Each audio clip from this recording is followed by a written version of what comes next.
sisi ni Watanzania.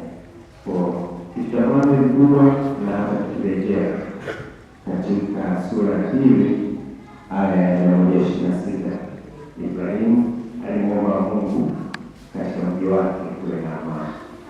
Kwa sasa sisi kama Watanzania na sisi wote kwa pamoja tunahitaji kuomba amani, tuiombee nchi yetu amani, tuwaombee viongozi wetu na sisi wenyewe wananchi, ili tuweze kushiriki kwa pamoja vizuri katika kujenga nchi yetu ya Tanzania.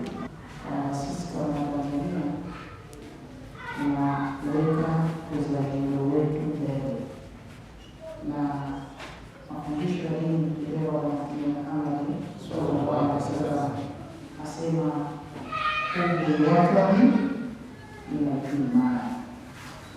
Upendo ni wako ni sehemu ya imani. Kwa hiyo Mheshimiwa, karibu sana, na sisi tuendelee kuienzi amani, kwa sababu hata mafundisho ya saumu yalikuwa yanafundisha kupeana amani. Pale Mtume aliposema itakapotokea mtu akakupa maneno ambayo yatakuudhi kiasi kwamba unaweza ukachukua hasira, basi kauli yako iwe nyepesi, inni swali, hakika ya mimi nimefunga. Kwa hiyo kimya na kujibu ile jibu ni sehemu ya kutafuta suluhu ya amani.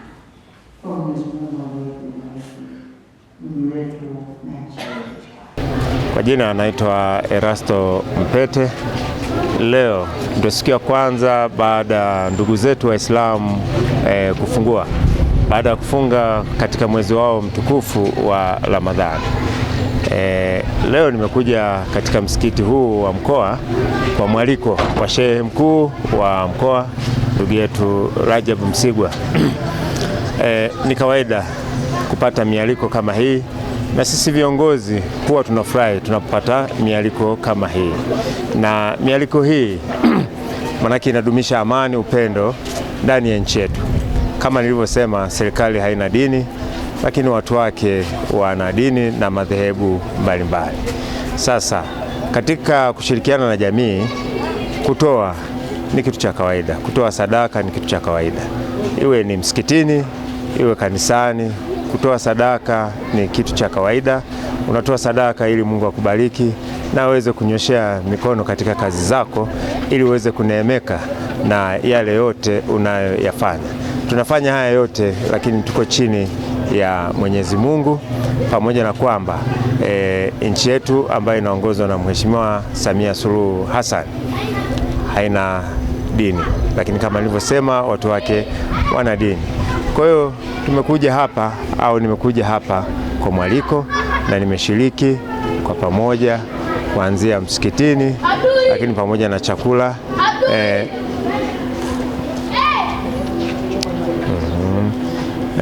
nimeshiriki kwa pamoja kuanzia msikitini, lakini pamoja na chakula. Wito wangu niombe wa Tanzania tuendelee kushirikiana. Wito wangu ni waombe wananchi wote wa halmashauri ya mji wa Njombe na nchi nzima kwamba kila moja ana imani katika dini yake, na kila moja anatakiwa mheshimu mwenzie katika imani ya dini alionayo au madhehebu alionayo.